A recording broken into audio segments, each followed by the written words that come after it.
Okay, Sean, we are live, brother. I think I'm able to see the comments here. This is something kind of new with having the phone, so it's not a typical setup with the computer. With the computer, I can kind of see the comments that are flowing through. And oh, here you go. Okay, I got it. You can kind of see the people who are jumping in. What do you do? Hit chat? No, there's a kind of a little box to the right of the screen here that allows you to see comments. Okay. And over here it's just a little bit different setup. Hey Brett, how you doing? We got one guy in here uh, so far. We're just tonight, Brent. We're just just hanging out, man. Just showing some cards and kind of talking about rare insert cards and some of the newer products that are out, and maybe discuss a little bit of relic cards too as well. So no real true agenda here, just a couple of guys hanging out, man. So Sean, Yeah. yeah, man. So with these inserts, I know we talked about this a lot on the phone, just about how the prices of some of these insert cards have went up here in the past. I would say 3 4 months. And my thoughts is on that was you probably would see a spike in these cards just because some of the vintage cards that are out there of these big name Hall of Famers are kind of pricey, man. And like a Mickey Mantle, if you got a vintage Mickey Mantle card, they're not cheap. They're kind of pricey. And I Yeah. think right now in the economy that we live in, where people are really trying to be budget friendly, I think this is a great alternative for people to look into these cards because they look fantastic, man. And the part that's unique about them, they're rare. It's not something that you see every day. And the odds of pulling some of these insert cards are, and some of them are astronomical. I mean, one in every 45 packs, and one in every 4 or 5 blasters.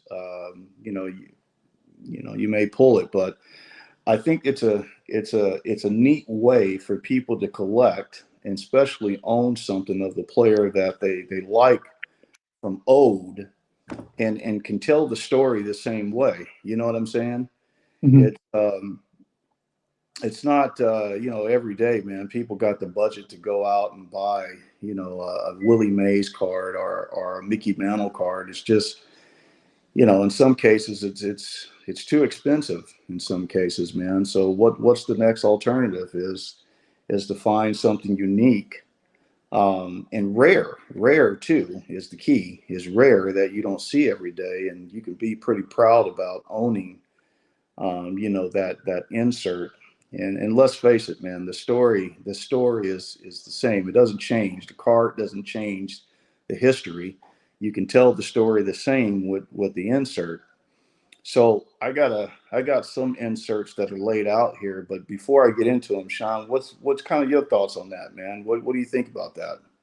It's interesting because of some of this stuff, like the 2011 stuff we were talking about, Hmm. um, for instance, like the Hope Diamond variation.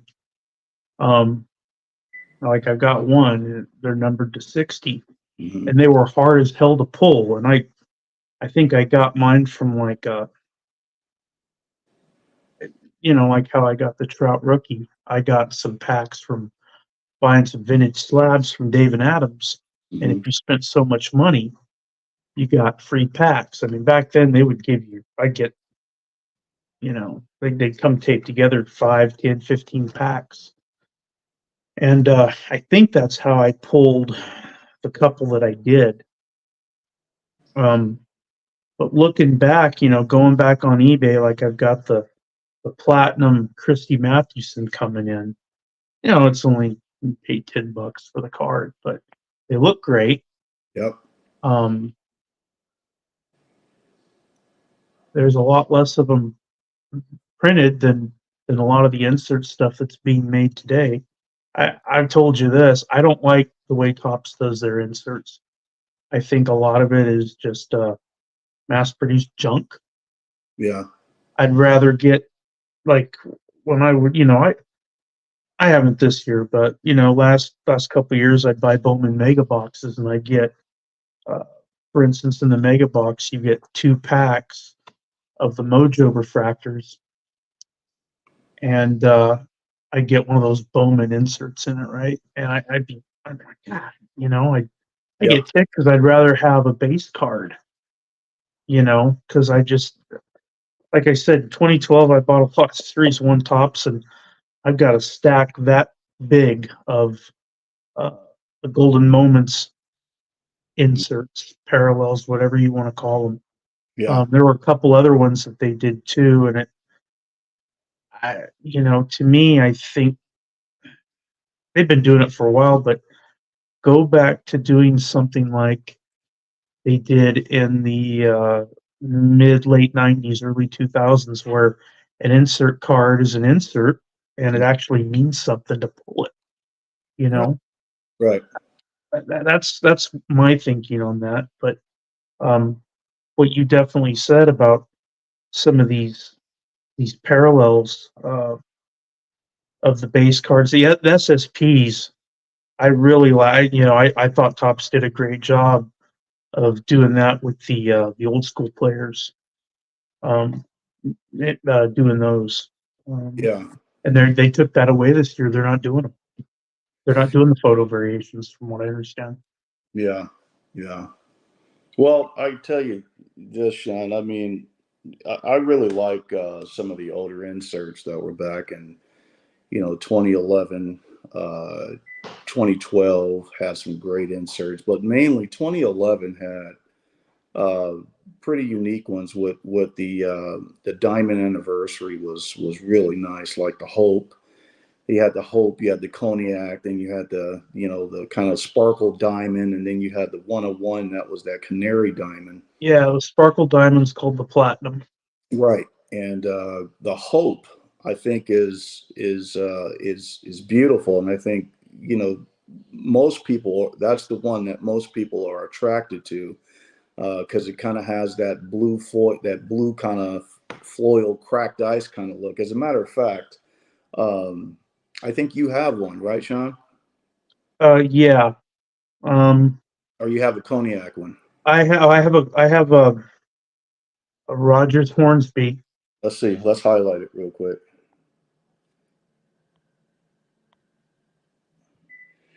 Yes. How I pulled this, I don't know. This is numbered out of 60. Got it there on the bottom. Yeah, those are beautiful, man. Um, I just got lucky. Pulled this. I pulled a Ryan Rayburn too. I'm Mm. still not clear on how you got these because this card's numbered 44. So I don't know if this came in an update pack or in a Series 1 pack. I do know, or I think maybe they were all in update, the Hope and the Cognac. Yeah.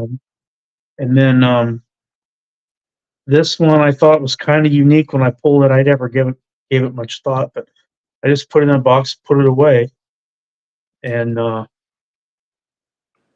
that's the Ty Cobb. That did come from an update pack.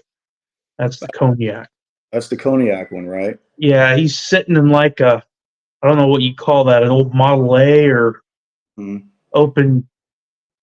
It's a car, one of the Right. very first ones made. Yeah, that And card. then I pulled the Diamond Anniversary of I pulled a Pujols base, but um, That card is sick, man. But again, that's what I'm talking about. See, those are great looking cards that you just don't see every day. yeah, Typically, man, when you go to a card show, I mean, you're going to see it from table to table. You'll see a lot of the vintage cards and a lot of the Hall of Famers, Mickey Mantles and Willie Mays. You'll see a lot of that. What you don't see, man, is you don't see that kind of stuff. The low number parallels or inserts. That stuff is just like a needle in a haystack, man. And and it's affordable, something like that you can get, $20, $30, and it comes with some rarity, you know what I mean? So Mhm. people are gonna, and I see this time after time where people are gravitating more towards that kind of stuff because just the vintage cards in some cases are just really, really not budget friendly. I mean, there's some deals to be had out there. I'm not going to say every vintage card is not, Mhm. budget friendly, but, for the majority, um, it's just, it gets expensive, man. So you got to look for Yeah. alternatives. And those are great alternatives to have, getting those inserts that are rare, man. Like I look at this. Here's one. Let me show you something. These are from. This is from the 2005. Let me highlight this. Okay, so these are from the 2005 pristine. Yeah. Uh, Okay. this is the Negro League subset that was in there, and it was a total of 10 cards. Now each one of the gold ones were numbered to 65. And this one is an Ernie Banks, man, and they're beautiful freaking cards, man. I mean, they are freaking stellar, man. And the thing that I love about these, they're so difficult to find, man. But here's the thing, Sean. And this is true. I could sit here and I can tell you the story of Ernie Banks right through this card, And I think with let me come out of this, and I think with you know, people are going to start doing that more. It's budget friendly. You can still be close to the game. You can tell the story the same. And but the bigger part to this is the rarity part. It's not something that you're going to see every day. So Yep. just in my opinion, it makes it that much more special.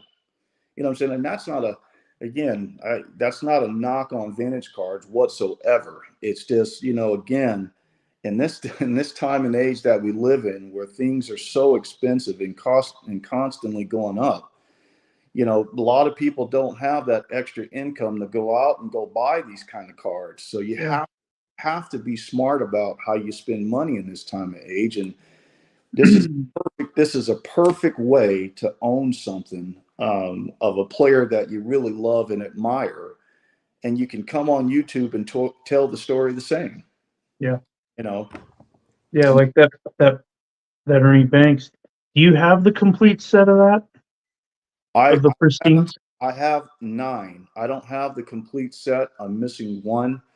But like So this they one, did 10. yeah, they did 10. So let me Okay. tell you, this one is awesome, man. I want to show you this. Okay, Oh yeah, that looks cool. can you see that? Gibson. Yeah, Josh Gibson. So in this set, there's 4 Gibsons. Okay, that's the Gibson. I'm missing the one where he's in the Crawford's uniform. This is all Homestead. So you got Gotcha. all these Homestead, and then you got the one Crawford. And But that's the one you need. these are freaking stellar, man. I mean, they are incredible. They look beautiful. They display beautiful. And again, man, it's a way to tell the story. You know what I mean? And Yep. still appreciate, what you got. And I think a lot of people shy away from. Let me get out of there. They shy away from it. I don't know why this is, but why people shy away from, these kind of cars. I don't know if it's a popularity thing. I don't know what it is, but I'll tell you what, man. I mean, these cards, they're so unique. They're so tough to find, and they just look gorgeous. I mean, I can't tell you when I have family over and friends that come over and take a look at these. It's not the vintage cards that draw them. It's always this kind of stuff because of the shine to it. You know what I mean? Yeah. I mean, they always say, here's the thing, they always see a vintage card and they say, man, that's really cool. But then when they turn and they look at the shiny cards, it's like, holy crap, what is that? Yeah. You know what You I know, mean? and like I said, when the shiny stuff came out, I wasn't collecting them, but I saw it and I kind of thumbed my nose at it because to me it wasn't a baseball card. But it's just part of being, like the guy in SCV cards he calls rigid old guy, and that's what I am. I'm it, it's the older you get, the more oh how should I say it? You're not as accepting of change. Yeah, Some things you are, but something that you grew up with, like collecting cards, yeah, the shiny stuff. When I first saw it, I just like, that's not a baseball card. But over time, I mean, everything does change, yeah. whether you want to call it progress or not. Um, I think what Topps is doing now, Aaron, Hmm.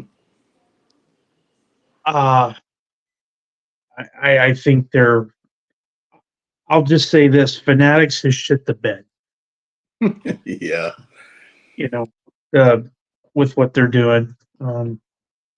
yeah. Seeing, like I shared that Babe Ruth dual back card from Tier One that was from a couple years ago. It's Oh, maple. yeah. The maple bet. Yeah, I can tell by that's maple. yeah. Um,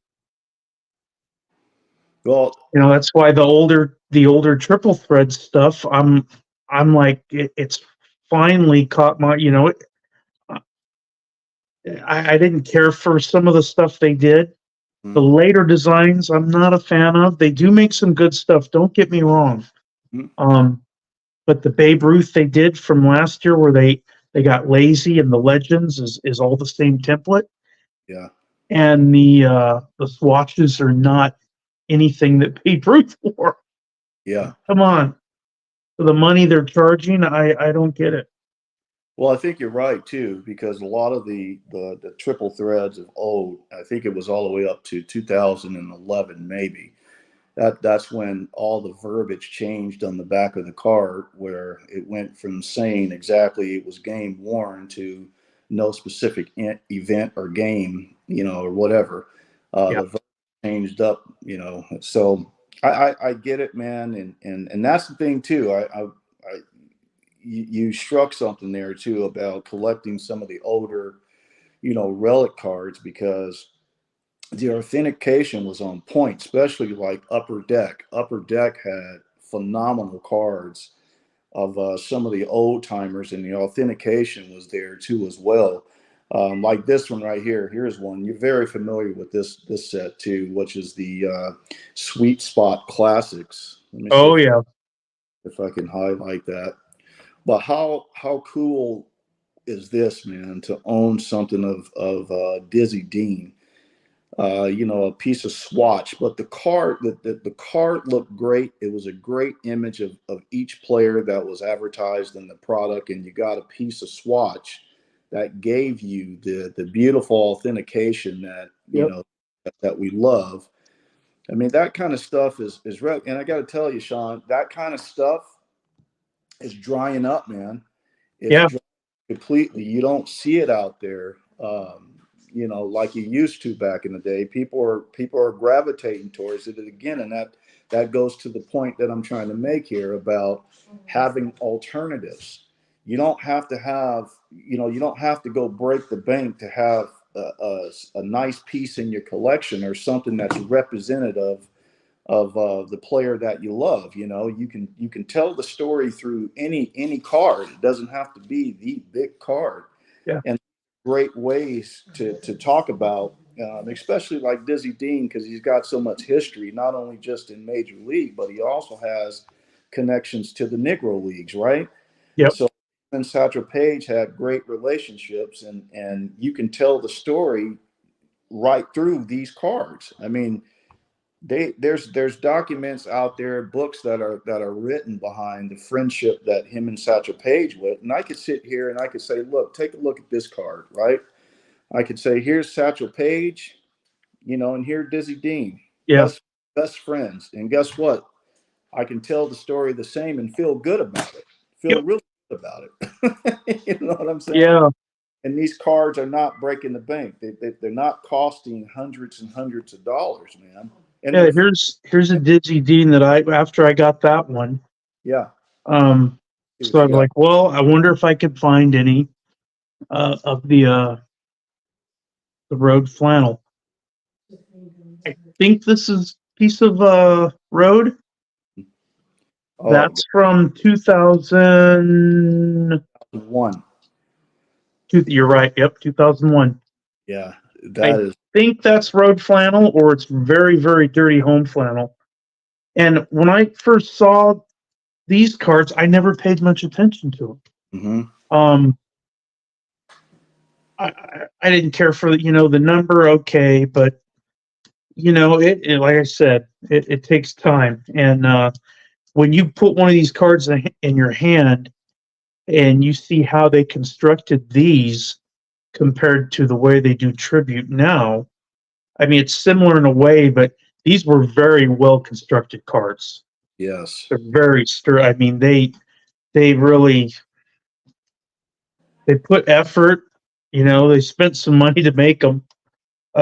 Unlike now, and then going back real quick to the Sweet Spot set that you Mhm. showed from 2007. Yep. This I've got this in a Mag Pro finally, but this is DiMaggio. And then again, key in when you're buying a relic card, Oh man. you need to be, and I've learned this from you, look at that pinstripe. Yep. That's the wider pinstripe from, I think, possibly late 30s, because I've Correct. got a, a Garrick that's similar to this. Yep. And I mean, that's for, it's cheaper than buying what's the cheapest Joe DiMaggio baseball card you can buy? A Burke Ross, And or yeah, the 41 play ball, any of the play balls. hundreds and hundreds of dollars. Yeah, I mean, and look,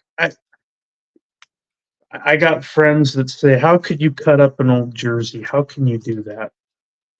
Well, I get that, but the card companies, they had to do something, Aaron.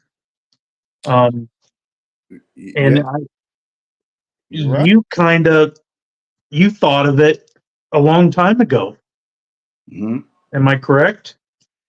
Yeah, I mean, companies they had to, man, as time went on. I mean, listen, somebody was going to break the ice. I mean, you had to do something different. It was such a competitive market, with all the different companies trying to compete to come out with the best looking product, right? So Upper Deck, comes out in 1997 when they introduced that first relic card, and it was a set of three where you had Tony Gwynn, you had the big one, which was Ken Griffey Jr., and then you had, I forget the other guy's name. He was a lower tier player, but those two cards, and then the Griffey took off. I mean, that right there is, in my opinion, is one of the That holy. so those were the first relic cards made. Yes, that started the whole That craze. was before the Babe Ruth. Correct. That Okay.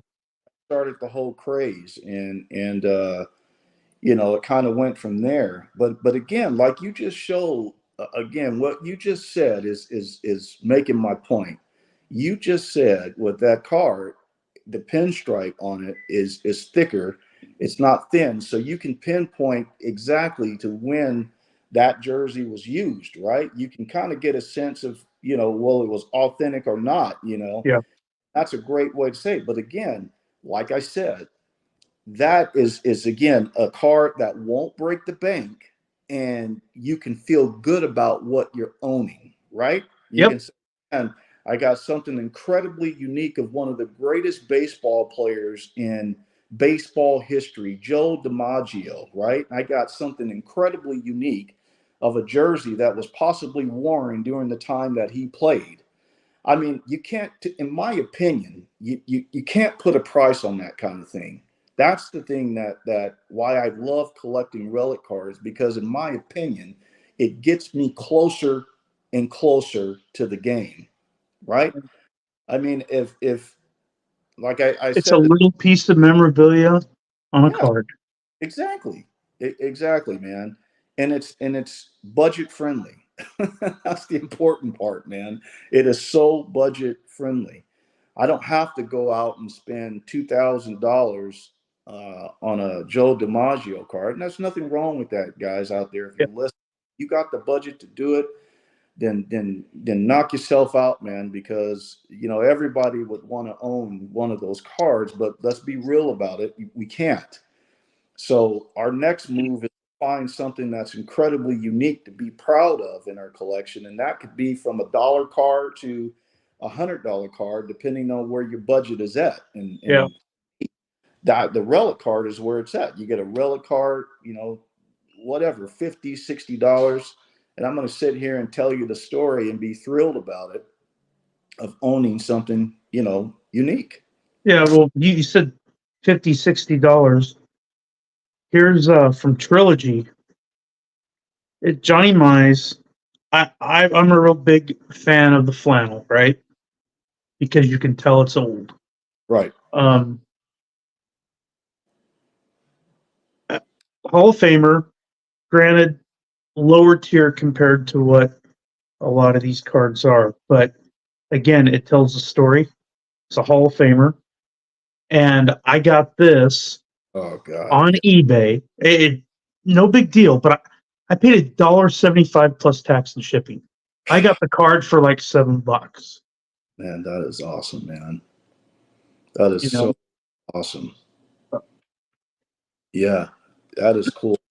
I I'm telling you, Sean, man. I mean, and that stuff is believe me, it's not easy to come by anymore. That nope. stuff is drying up royally. I think as time continues to go on, I think people are going to start having a certain appreciation for those kind of cards, and it's already happening, man. It Some is. some of Yeah. these went up, drastically, but I mean, you caught on to it, Aaron, long before. I mean, like I said, when you were you had already had relic cards, I think, before you got the before Nate bought that bat knob of Bonds. yeah, I didn't have anything to that degree. I mean, Yeah. watching Nate in 2017 really it made me pivot, man. I mean, I never seen anything like that to that magnitude. I mean, looking at that bat knob was incredible. I mean, I didn't know that that kind of thing existed. It was so much kind of a technology put into that card. Number one, it was a thicker stock. That's the first time I had seen something so that thick. And then have a bat knob inside of there, right? Was Yeah. incredible cool, man. That just when I saw that, it was just like, oh man, Wait till you. I hope you get at least one, Aaron, someday. But wait till you get a cleat card in your hand. Oh yeah, I know Just wait. A Topps Diamond Icons cleat card. those are It- incredibly cool, I man. don't even know if you can call them a card. But relic cards and rare insert cards they're so cool, man. And then in some of the products like Upper Deck and Panini, you can really find those legendary guys that were in pre-war. That's the thing I like, man, because I never really collected in pre-war and vintage cards, but now I have an opportunity to collect some of them and still not break the bank Yeah. and learn about these guys through some of this newer product that is out. But check this one out. Now this is a sweet card, man. Not easy to find. I'm gonna show you something. Now this is of Jim Gilliam. There's Yep. not there's not a lot of That's 2003 Sweet Spot. yep,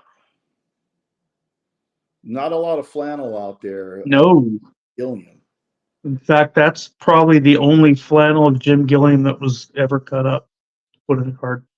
So I love finding stuff, like this, man. I mean, it's so cool, man. and not a lot of people, pay attention to Jim Gilliam. And he's one of those guys, man, that had a He was a really good player. great career and had a profound impact on a lot of players that are Hall of Famers today. Yeah. So, Yep. I mean, even this one, this is cool. Check this one out. Let me show you one more relic card, Sean, and I'm gonna let you show some. But this one is another. Yeah, they have these bat cards. Yeah, that's 2001 Sweet Spot. Yeah, I think this is 2001, and these ones they had parallels to it. You had the gold parallel, which had the gold framing around the bat and the gold down here, and then And the gold was numbered. and the hand number to 25. This one I found is pretty cool because it's jersey numbered. It's number 5 of 25, which is Hank Greenberg's number. So I was pretty stoked to find that, and put it in the collection. So and then there's these newer products too, like this right here. These are cool inserts, man, that you could pull out of Archive. Archive had the red. They called these the red hot foils, I think they were, and they were short printed to 50. So let me see. Let me bring this one up. And that's in Archives? Yeah, this was in Archives. 2011 Archives? Yep. No. 2021. 2021 Archives. Oh, okay. Yeah. Okay. I do remember you pulling that. Yeah. Okay. Yeah. So this was an Alan Trendmill that I pulled. But these are gorgeous cards, man. I mean, they're gorgeous and they're not easy. And it's low numbered. Yeah, it's only 50 of them. Good luck, and going back to the pristine that you showed so that's a 10 card set and you only need, there's 4 Josh Gibsons. Yep. There's Ernie Banks. Yep. I'm going to imagine there's a Satchel Paige. Nope. Okay, no Satchel. So there's got to be Mays. Nope. No? No Mays in it. They had, here, let me show you. They had Minnie Minoso. No, so. Yep. They had Ernie Banks. Okay. They had Don Newcomb. Okay. And then the other ones that they had was Buck O'Neill. I don't have them all laid out here, but they had, but you only need one. I only need one. I just need the Josh Gibson. Someday you'll find it. Yeah. And you'll have a complete set of it. Yep. I mean, those cards are numbered out of 65. So they're hard.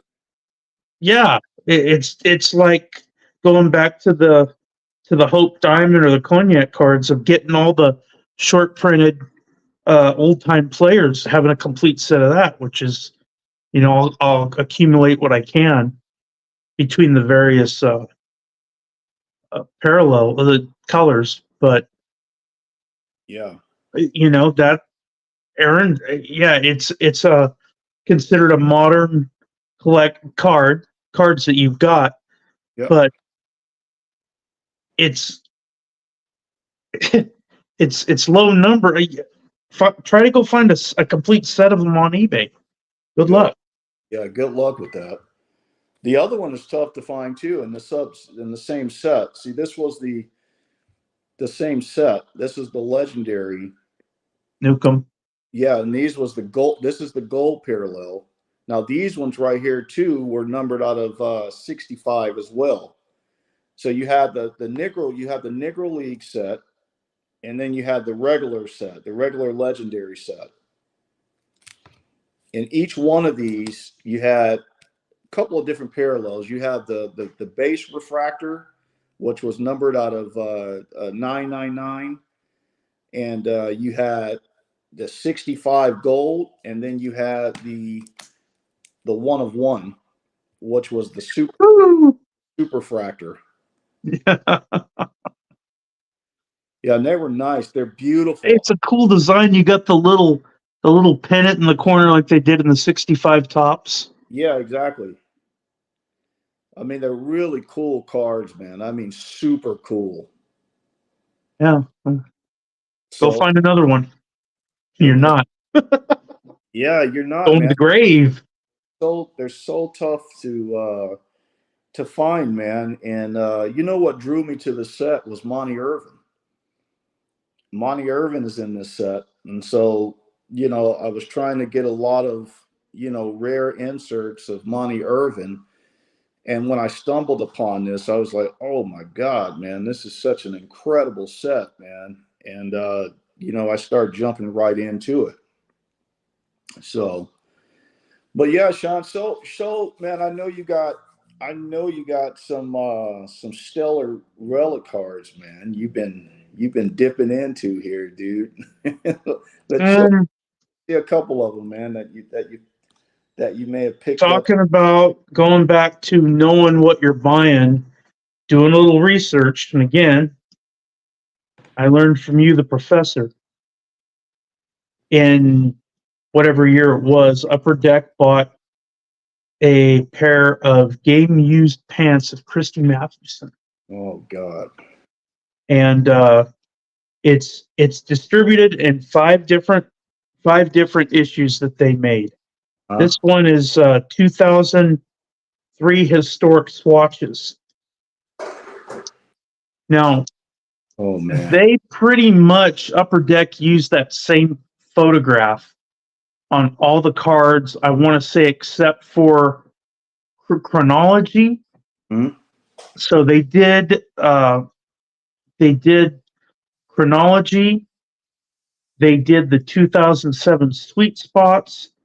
They did trilogy, which is '05. This, and they did one more, and that was SP Legendary Cuts, I Yeah. believe. I'd Yeah. like to get one of those. I'm fortunate to have this. This is the parallel to where they did them of 300. Then there's a parallel of 200 of colors purple, blue, green, 300, 200, 100, and then maybe to 50 or whatever they did. And the guys who know. Right. They know that this card, I think Baseball Collector the other day he did a video where the stuff he's selling, and of all the relics he's getting, he's keeping some, but he said this one, the Christy Mathewson he's keeping. Well, that's the thing And I think you've seen too, Sean, that with the Christy Mathewson, even though a lot of them don't have serial numbers to them, there's short prints in the set. yes, And that card alone has become incredibly popular, man. I mean, they yeah, don't the every tops didn't do anything from Christy Mathewson. nope. They didn't come out and out in the wild, man. Good luck trying to find them at shows, man. Either. I mean, that's what I'm talking about, man. Those are incredibly unique, rare relic cards that you can own, that are fantastic, man. I mean, really fantastic. Congrats on owning that one, Sean. And also, too, if anyone's listening, the older the product, if I mean, I'm not looking at it for future value. I don't care. I really don't care. But I do want something that, I think what gets us collectors, the hunt or whatever, is the low numbered stuff, the rare stuff, the stuff that's short printed. That's the stuff we're going to want. Mhm. That's the stuff we're going to try to find. Yep. And, when you see it, you don't have it. It's the same with me, like collecting those old pennants. When I see one that I haven't seen, I've been doing it for 3 years now. And when I see one that I haven't seen, I just like, sometimes money's not enough. I mean, you collect within your means, of course. you know, but, um, different sets, various stuff, because you know more about this than I do. Here's a playoff absolute, which is Don Russ. I'm pretty sure that's their or Penny.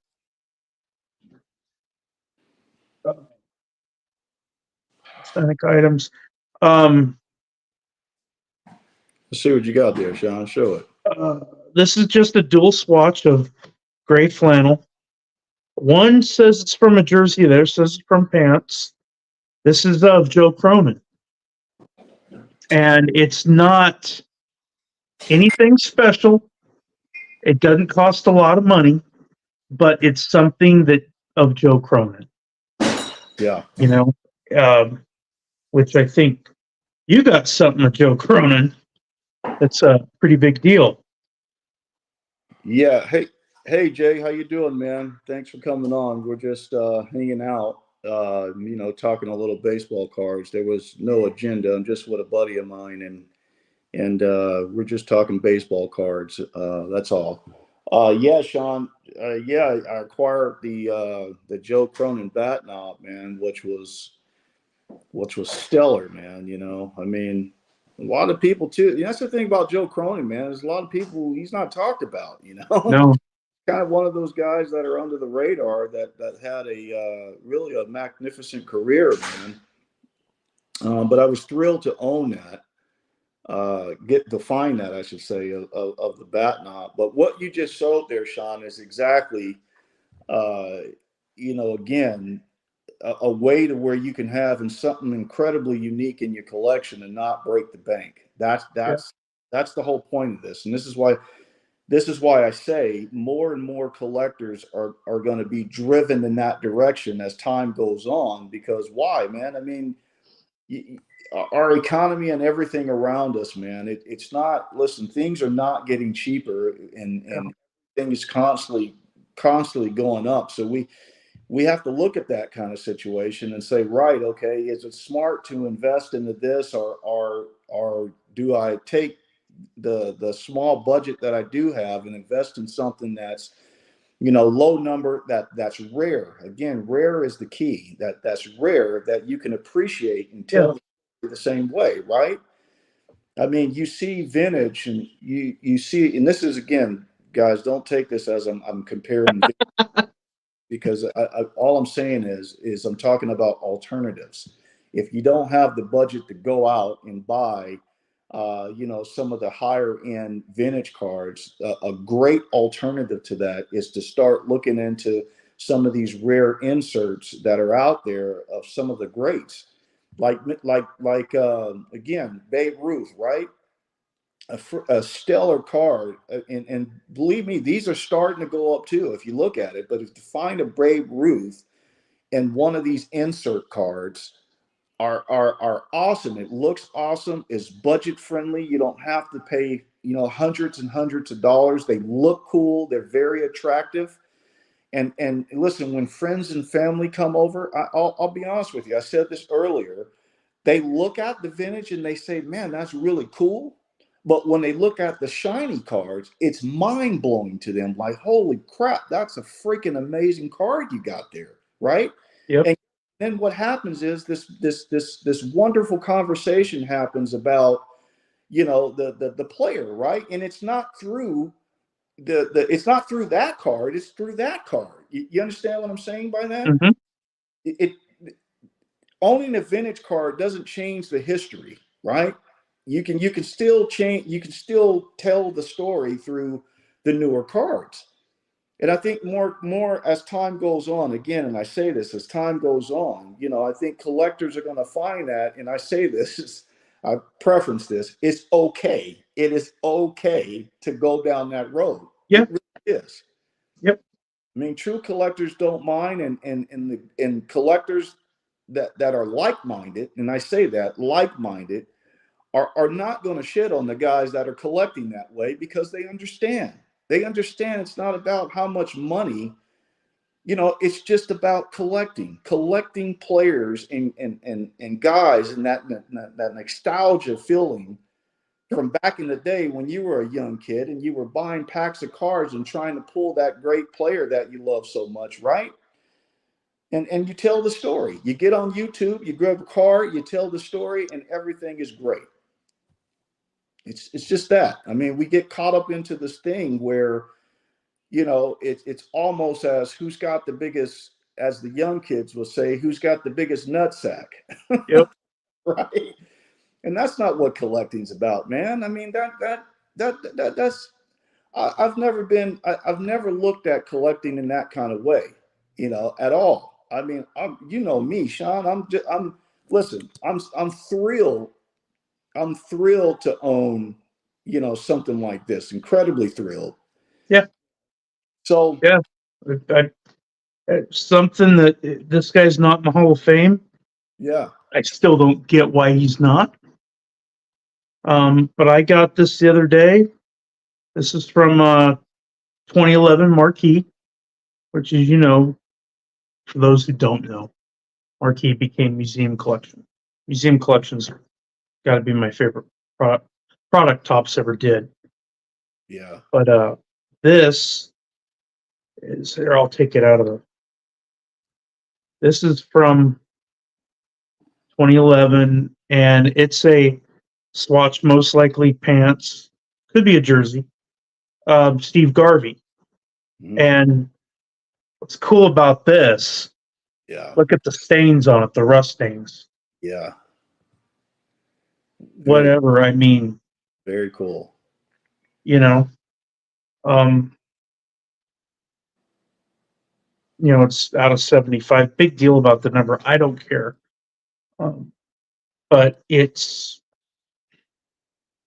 like I said, I still don't get why the man's not in the Hall of Fame. I still don't get why a lot of people are not in the Hall of Fame. That's another discussion. But yeah, that'll be another discussion, man, to tell you. And that's for me, I like collecting Hall of Famers, so I mean, I'm trying to get something. The relics for me, and I can get the swatches, which there's no patch, but I can get more of different players because I'm not breaking the bank. Yeah. A lot of these things you can get for $5. Oh, I know.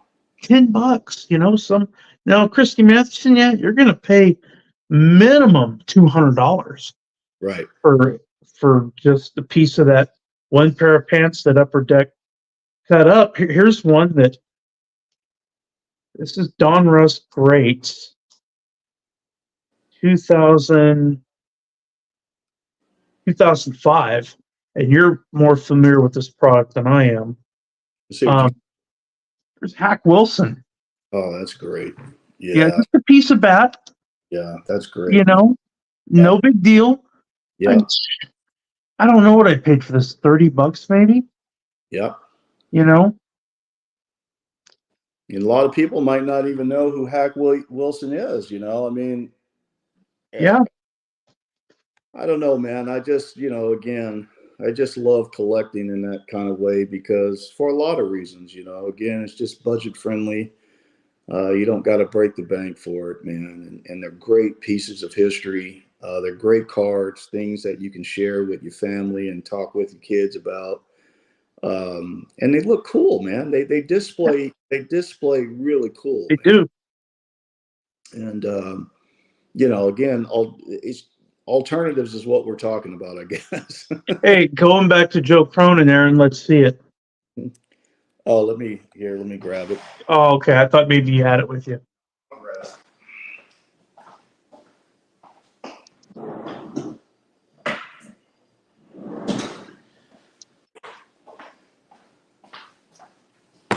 Yeah, let me show this one. Yeah, so this one is. Oh, yeah. Look at that. Look how old that lumber is. Yeah, just go find another one. You're not. No, it's a stellar piece, man. I was really thrilled. I mean, you've taken relic collecting to a whole new level.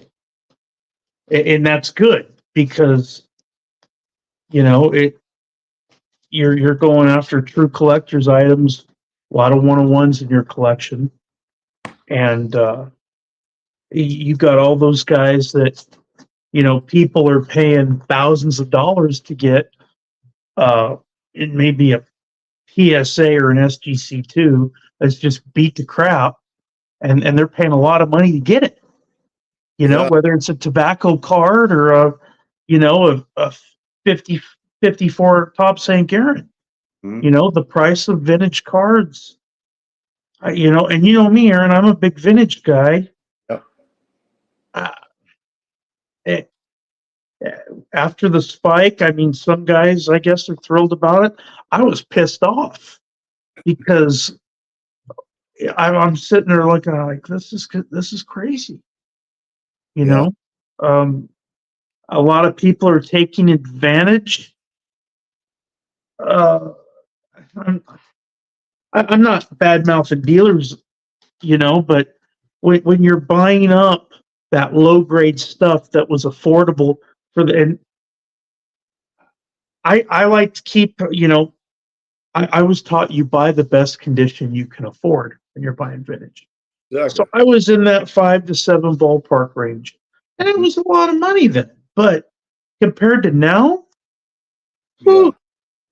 you know, but the good thing, let me say this: you would have been laughed out of a shop. I don't know if I've told you this story. There was a guy that came in with a 54 tops Hank Aaron at my local shop, just beat to crap. Hmm. And he brought it in to the guy there. And he's like, "Yeah, I want to get this graded." And he's looking at it and he's like, you know, I don't know if it's worth getting graded, to be honest with you. This thing might grade it too. That was 15 years ago. I mean, you'd have gotten laughed out of bringing in Manels that would grade a 3, 4. You'd have got laughed at for. And now, you know, these guys really took it. I mean, we can have, I think a lot of guys got together and said, hey, you know what? Let's buy up the low grade raw that we see, get it all slabbed and slap $150 more on it. That was going on. And now I see guys on Facebook that have all that vintage graded, you know, Manels graded 2s and 3, a 66 Manel slabbed in a 2. Now, if you bought that and you want to get it encapsulated, that's fine. But seeing so much of it on Facebook and at the shows, just I'm like, that stuff's better off raw for the guys that can afford. Now, the guy that really wants to get into that, he's got to pay more money for it. He's got to pay the PSA tax. You know, and now look, a lot of these guys, you know, they're flipping on the Facebook groups. They can't move it. A lot of it's not moving. I mean, and they're not getting what they were asking, but it's coming down. I'm not saying vintage is losing money. You're never going to lose money with vintage. And look, I took it to a level and started building sets, and I still need to complete 58 through 61, and I don't need a whole lot, but I've just, you know, when I went out to Chicago, and I scored quite a bit out there, and then coming back home here, and you go like, well, you saw it at Ontario. It's a lot more expensive out here, and granted, it costs more to do business out here, but Yeah. you know what? I can wait to get that stuff. This relic stuff right now, the time's now Yeah. to be getting it.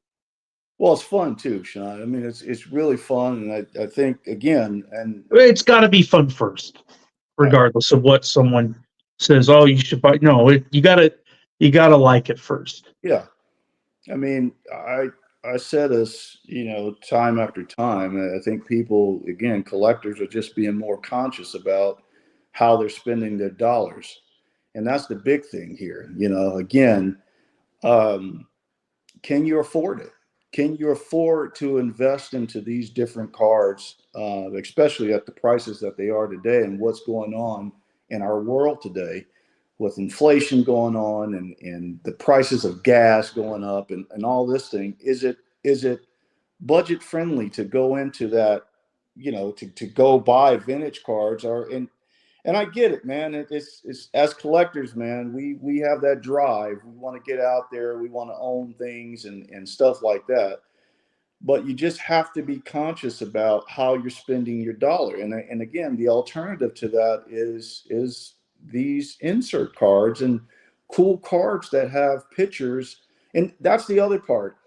Vintage with some of the vintage cards, you get pretty much a same kind of shot. You may get some action shots, you may get but most of the shots are head shots, right? Yep. How cool is it, man, to find a card where you got Hank Aaron and Willie Mays and something else going on that you don't find on a vintage card? Yeah. That's cool, man. That's cool as heck to find that. And guess what? You don't have again. These are $1 to $2, $3 cards, man. That you can bring them home and love them and talk to your kids and educate them on those players and how they had significant roles in baseball history. That kind of thing, right? So again, these alternatives, they're great, man. And I'm going to tell you something, the cards that are those inserts that are low number cards, that's if you want to say, okay, right, value wise, those low number inserts, believe me, are going to be worth something as time goes on because collectors are going to want them. They're going to want them. If you find that one set that people are gravitating towards, like you mentioned, the Diamond Anniversary. That's an incredibly popular set that people like out of 2011 tops. Try try finding those Hope parallels that are numbered to 60. Try finding them and putting together that full set, man. You Yeah. you you put together that set in time, that's going to be worth. I'm telling you, it's going to be worth a lot of money, man. Yeah. Because I'll try to do it maybe, but it's not going to be all of the same parallel because some of these just don't come up, especially the Hope Diamonds, Cognacs, and the Diamond Anniversary, or the the Platinums, what is it? which I think the Platinum was more readily available than the Cognac, Right. but they get more money than the Cognac for some reason. Mhm. And then, of course, Hope Diamonds. I mean, I think when Nate was going through his the other day, his DiMaggio, the Yeah. thing goes for what, $200? Oh yeah, they're constantly going up, and the fun thing about it is the hunt, right? The hunt. You're going to go to a Yeah. car show. You're going to be looking for it. You're going to be looking through the dollar boxes. You're going to be looking through all that kind of stuff to try to find these. And Hey, yeah, Aaron, not to get off go. topic, Mm, going back to the hunt, yeah. what was your take uh, when you were coming away from the Burbank show in Ontario? If you don't mind me asking. No, I don't, man. I'll tell you, man. I was incredibly shocked, and I got to be incredibly transparent about my experience at the Ontario show. I thought that a lot of dealers had their cards way overpriced, man. I mean, and some of the dealers too, and I shared this with you, Sean. Some of the dealers that I experienced that had experience with, it wasn't good. It wasn't a good situation, right? You go up to the table, you look at a card, and I know what that card sold for because I was the runner up on it. Yep. Right. So like that bat knob, I referenced the Robin Yount bat knob that I was interested in. Well, he had that in his case, and I'll be transparent about it. He had it marked up to 1,800 bucks, right? And I know exactly what that card sold for. I was the runner up on it, and it was 50% less than that, right? So the markup on that was wild, man. So when I, had that conversation with the dealer that I was, interested in it, and listen, and I'm not a guy, I'm not a rude guy. I'm very friendly, and I love talking to the dealers, and I explained to them, that I was very interested in it. I collect these, and I know what it sold for, and I said, what's the best you can do on it? I don't want to shortchange the guy, but I also don't want to get ripped off either, right? So when he told me what his price was, and I just basically, good luck trying to sell that, man, because you're not going to sell it. Guys that target these specific kind of cards, they know what it is, man. And Yeah. believe I'm not the only one. They know. But the bigger picture to this, and this is why I say this, Sean, the bigger picture to that situation was this. You don't know who I am, right? You don't know who I am. I could be somebody that knows somebody that knows somebody. You have a lot Yep. of your cases. I could say, right, I got a buddy that would love to own that card. I could pick up the phone and say, hey, he's got this card, that I know you want. I'll pick it up. So Yeah. when dealers are not being nice, and I'll say that way, they're not being nice with you. And I'm not saying that because he didn't agree with the price that I said, but he Yeah. was, I think the price you offered was more than fair. And you gave a very generous offer. yeah, and I did, but he was being he was being condescending, man. He was being a jerk, man. And I said, so when I walked away, I said, you know what? Good luck trying to sell it. Have a good day, man. And I walked away. But again, I could have made calls, man. He had some great cards in his case, man. He had some great cards. And I could have easily picked up the phone and called this person, that person, and took care, purchased a lot of things from him. Yeah. But it happened that way because, of that experience. Dealers these days, especially with the more modern stuff, Aaron, from what I noticed when I was in Chicago, um, the vintage guys, unless you're going to the guys that have everything slabbed, uh, I mean they're realistic, especially the guys with raw. But some of these more modern guys, I told you the vintage, the dealers want to double their money. The modern stuff, they want to make 30% more than what they paid. Typically, that's Yeah. from what I've been told out here. Yeah. That guy and a lot of these guys, of course, I get it. It's a lot more expensive to set up out here, especially if you're doing the Burbank shows. Yep. It, Got a it, lot. it's outrageous, I mean, that's what it costs to do business out here. But it seemed like a lot of these dealers out here lately, they want to make their table price, some will have 3 tables. They want to make their table price on one sell, Well, of one course. sale. And I mean, that's like, and then I remember I was looking at somebody, okay, and I asked someone that, I'm like, whoa, I mean, like, I just, I don't even bother, Yeah. I mean, I listen.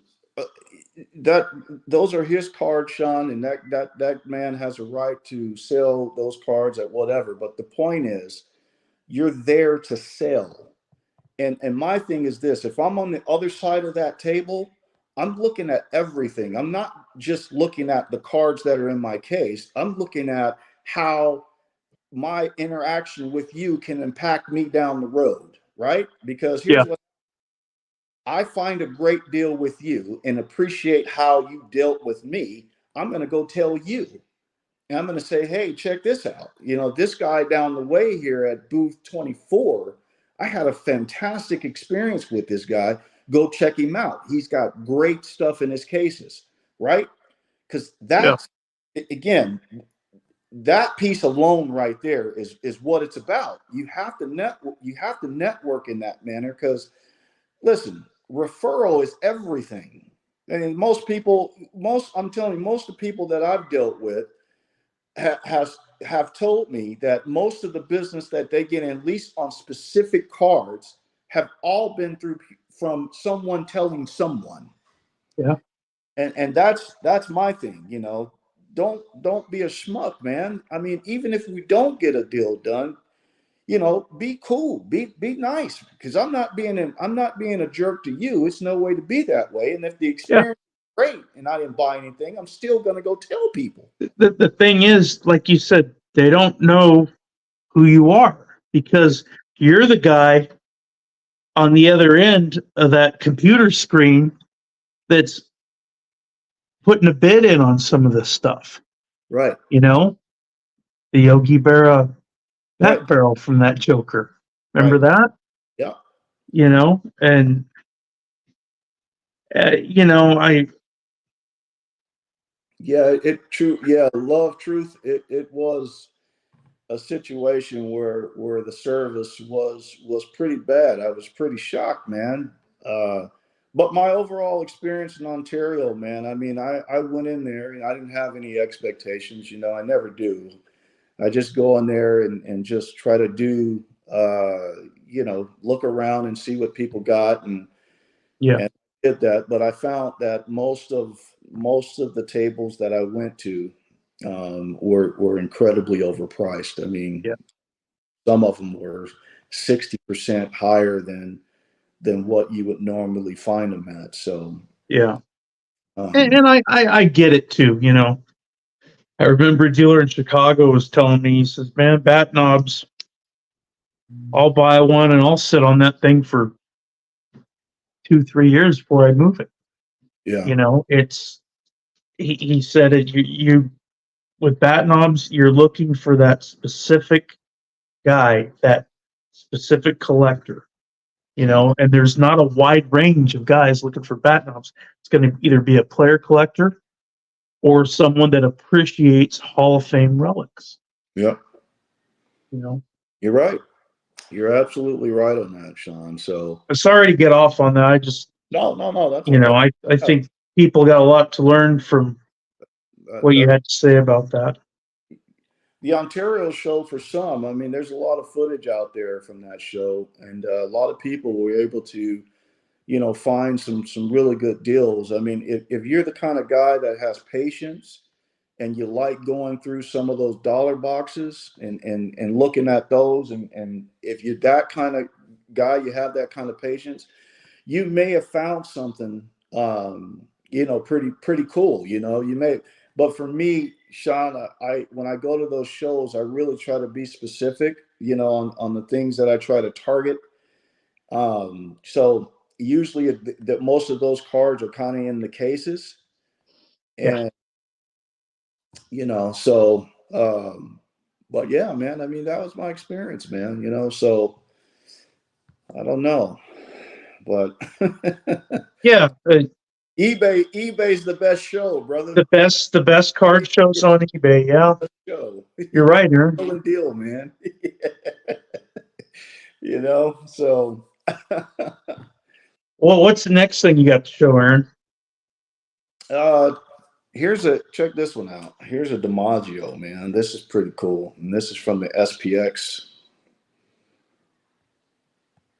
I mean, these are always cool pieces, man, of some of the Hall of Famers. And this set had quite a few people in there that were Hall of Famers. I mean, some of the greats were in there, and they don't break the bank, man. I mean, they don't break the bank at all. They look cool. They're awesome looking. They display well. Here's another one I picked up. Let me show this one. This is a Bill Mazeroski. This was the other bat knob that I picked up. That was incredibly cool. Yeah. Yeah. That's cool. I That's like cool. to kind of a Pittsburgh royalty, huh? Yep. Yeah, man. So that one was a pretty cool piece. My thing is now what I really want to try to look for are these. I think these are so cool and awesome. Are these The flawless? diamonds. Yeah, Yeah. these flawless cards. I mean, they're so cool. You get a great image of the player on there, and the design of the card, it was just well done. Let me see if I can. Yeah, these look really cool. Looks even better in that case. Yeah, the Mac Pro cases are fantastic, man. If anyone's out there that's looking at this and haven't tried the Mac Pro cases, give them a shot, man. They're really great. The clarity on them is unmatched, and you know they got the two magnets at top, which would seal the card really good. Then you have an area right here where you can customize a Yeah. label. They'll do it for you. Zion cases, they have the custom division department, and they'll do it for you. You know, and they look cool, man. They look cool. They make the card really pop more than some of the magnetics that are out there. And the price is the same. That's what's cool about it. The price of the Mag Pro is the same as Ultra Pro. So they're not more expensive, but man, the clarity on these are just fantastic. And I know you have some too, Sean. Oh yeah. Yeah. I got some too. Here's again, this is of Steve Garvey. Hmm? I got this one in a Mac Pro. Um, and as you know, Aaron, you've got quite a few of these. Hmm? When Topps cuts up a bat, they try for the most part. I know they do it in Sterling now. When they originally did it, it was well, they probably did it. They did it in Sterling back in the day, but when they did it for Museum, starting in 2013, which I pulled two in one day. I pulled two bat barrels back in 2013 in one day.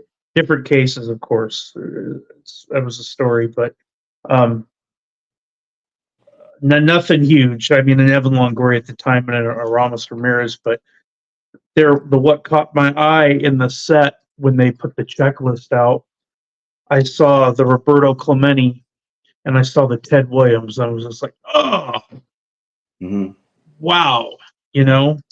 Right. Um, so museum, they tend to do, they call it the nameplate Mm-hmm. of the bat where the player's name is, Right. whether it's printed or engraved, because usually they'll have a printed name, Mm-hmm. and then they'll have one where it's kind of burned in to the lumber. Yep. And then tier one, of course, when they do them, they'll do a chunk of the bat logo or whatever it is, and we go from there. But this is from 2023 museum collection, and it's of Steve Garvey, and that is the nameplate. Oh, man, that is fantastic. Yeah. There you go. Wow. That That's is a 180 point cardstock. amazing, man. Yeah. Incredible, Sean. Yeah, that is fantastic. Love Truth says, "Why is it Garvey in the hall?" No, we're asking the same thing, brother. I I I don't, man. Some guys say, well, he didn't have enough power numbers for a first baseman. Give me a break. Yeah. Look. He had 2,599 hits. Played in 5 World Series. Mm. He pretty much had what was a big reason why the Padres went in '84. Uh, one MVP, I believe, in '74. I want to say he was what, an 8-time Gold Glove, Aaron, Yeah. and and what, 8-time Gold Glove. or 8-time All-Star, so many Gold Gloves. Uh, I don't get it. You know, and it's not just Steve. I just happen to have Steve Garvey. I mean, look, we're still wondering about Dave Parker. You know, Alan Trammell's in, but Lou Whitaker isn't. And Yeah, but man. Scott Yeah. Rowland's in. I'm just like, Look at that. you don't want to diminish the accomplishments of a player, but when you're putting some guys in, you know, you're bypassing so many that have been waiting, and I don't get it. Mm-hmm. Munson, yeah, I Vita Blue could, Fred Lynn could, but definitely, I don't know for a catcher. Some people say no, but I think Munson's going to get in someday. I think. Yeah. Well, Sean, we've been on here now, man, an hour and 15 minutes, brother. All righty, Aaron. I think we'll wrap it up here, man. I appreciate you getting on, man. And we'll do a few more of these live live videos again, man. And